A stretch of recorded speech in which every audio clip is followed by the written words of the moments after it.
This is the most popular toy train Lionel ever made. It's the Santa Fe F3 Diesel, painted in the striking red and silver of the war bonnet scheme. This gorgeous red and silver Santa Fe F3 is the engine every kid hoped they would get on Christmas morning. It is also the scheme most identified with Lionel, but it didn't start this way. Lionel introduced their new Santa Fe F3 in their 1948 catalog, but it wasn't silver and red, it was black and red. Take a look. Here's the Santa Fe in the 1948 catalog. They showed it twice, both times black and red. I don't know how they arrived at black and red. Even the real Santa Fe F3s never appeared in those colors. Well, Lionel never produced a black and red Santa Fe either. If you were lucky enough to get a Lionel Santa Fe F3 in 1948, it came in the correct red and silver war bonnet paint scheme, not black and red.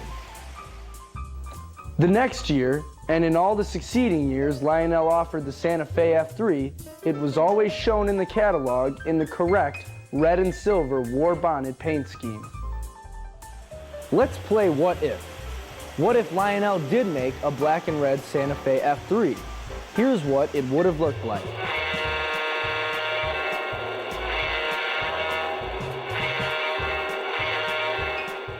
And while we're playing What if they made matching streamlined passenger cars?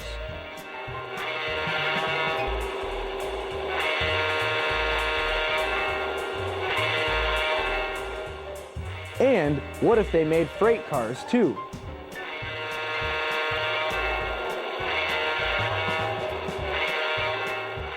Wow, very cool. Maybe Lionel should have made the black and red Santa Fe. Maybe they still will.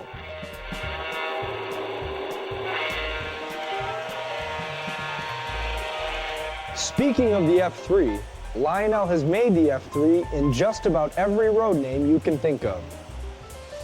Milwaukee Road, Rio Grande, New York Central, Canadian Pacific, B&O, Southern, Southern Pacific,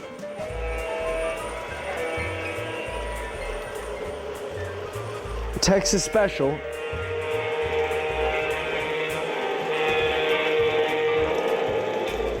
and of course, the Santa Fe.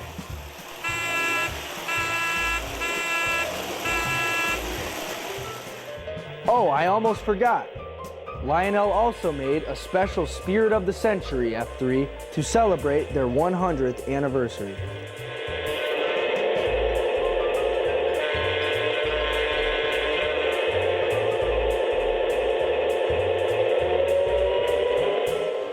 So Lionel has made the F3 in lots of different road names.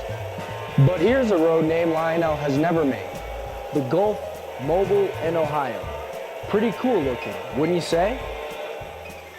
Maybe Lionel will take our hint and make the F3 in this gorgeous paint scheme.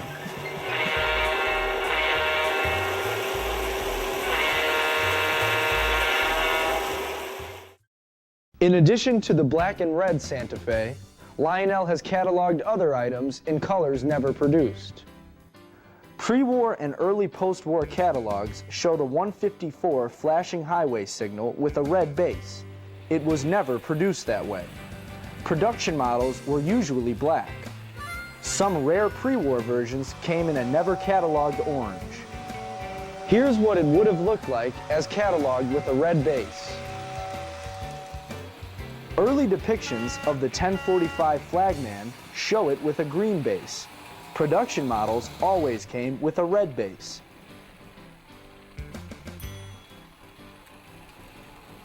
The greatest catalog art for accessories ever can be found on pages 22 and 23 of the 1952 catalog.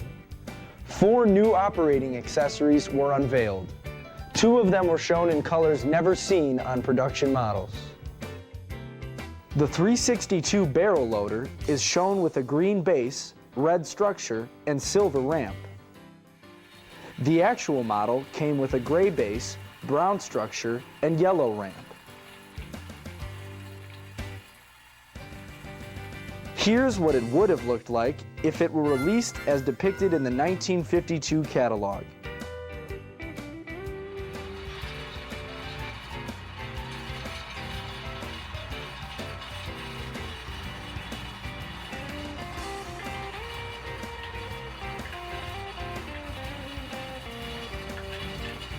The 445 switch tower had a maroon base, white building with green windows, door, and roof. But the 1952 catalog shows it with a green base, brown building with white trim, and a green roof. If Lionel had made it that way, it would have been a delicate painting job, but it would have looked sensational. Even modern era catalogs occasionally show an item that was never released as shown. Many of the evergreen accessories were continuations from the post-war era. But the 2154 flashing highway signal is shown in the 1971 catalog with a 262 signal and 253 base. The production model was a faithful reissue of the 154 signal. I'm surprised there aren't more differences when you consider the length of time between creating the catalog and creating the item, especially these days. Service Central 5344, please stand by.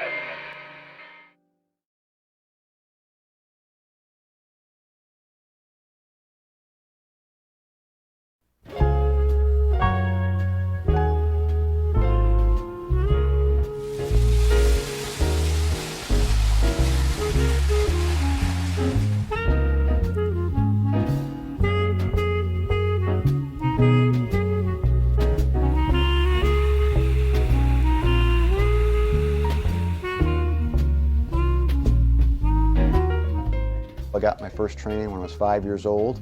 Happened to be an American Flyer. Ironically, we lived in New Jersey at the time, and most of my good friends had Lionels. And while I loved my American Flyer, it just wasn't the same. It didn't have the milk car, and it didn't have the horns.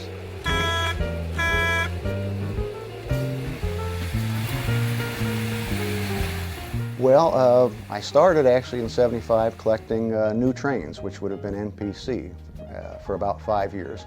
And there was something when I first saw at a train show, probably a TCA show in Des Moines, I saw some pre-war trains, and the fact that they were metal and brightly colored, even though they were before my time, they just had a certain appeal to me. But I slowly broadened out into, there were certain post-war trains I liked, mostly passenger sets. And I was going to totally ignore everything after 1970, but I was unsuccessful because they make so many wonderful products nowadays that my collection now is maybe a third post-war and a third pre-war and a third modern.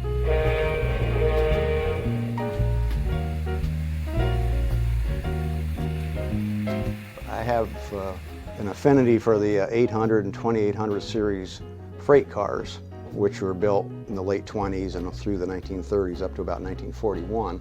I've got about 63 different cars altogether. And of course, there are some very rare ones, probably the most rare being the 813 rubber stamp cattle car. And then I have the reefer car, the 2814R is slightly less difficult to find, but also highly valued. I guess my collecting philosophy is either run it or display it. If you don't have room to do that, don't keep it.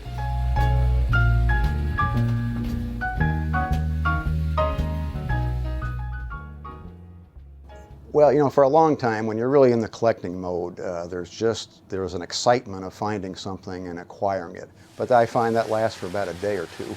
Then it goes up on the shelves and say, oh, okay, now I need another train fix.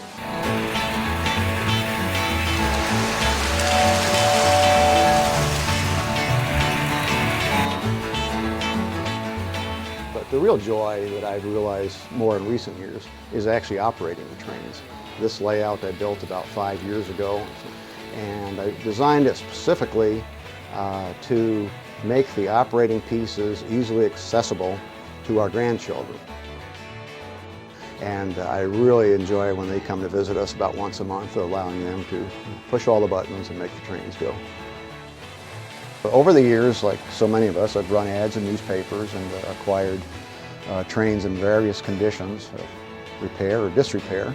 And it's always fun to be able to clean them up and oil them up and do some minor repairs. The ones that don't run greatly, what I typically find is a little bit of lubrication, and you run it for 5 minutes and it smooths right down, and they're wonderful after 5 or 10 minutes, almost all of them.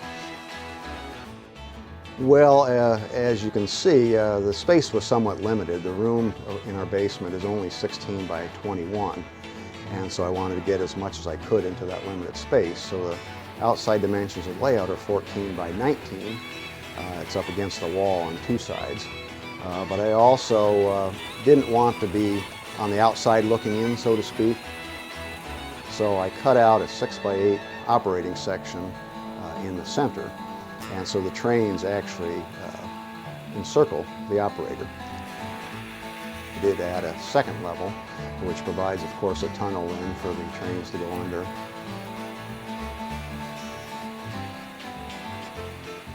I wanted to have a residential section, which I was able to accomplish using some reproduction villas from several years ago, and some reproduction scenic plots. And so that's my residential neighborhood, an upper level.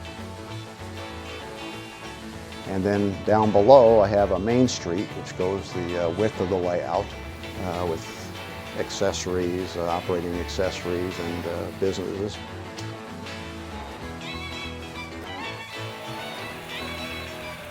And then the other section, the other end of the layout, is the yard and the industrial area, where I have my most of the accessories, the forklift, platform, crane, the milk car, all those sort of things. So I have three, even though it's fairly small, I have three distinct areas to the layout.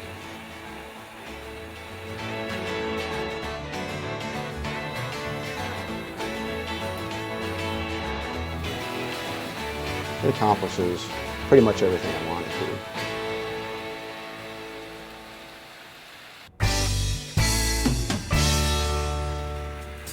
Well, we ran on the upper level, we ran a 238 black for about 1940 with 2600 series red passenger cars. That was a Sears set, I believe, from 40-41, quite limited. And then a little later we also ran the Big Mogul, which is the 256, the orange train, Lionel's first O-gauge double-motored engine from the late 20s. With 3 710 passenger cars. We also ran, from the modern era, the Powhatan Arrow, Norfolk and Western passenger set. This was about the second effort I think Lionel made at that set from the early 1990s. And then we also ran a couple post-war trains. I think we ran my Rock Island Alcos with the red striped passenger cars. Lionel never sold the set that way, but I think it's very attractive, and I always put those cars with that engine.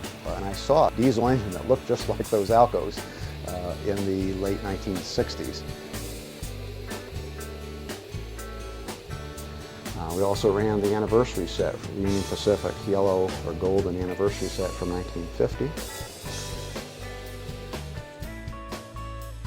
And a couple steam engines of my 1947 Berkshire 726 with some somewhat hard to find cars, very desirable cars from that era, 46 and 47.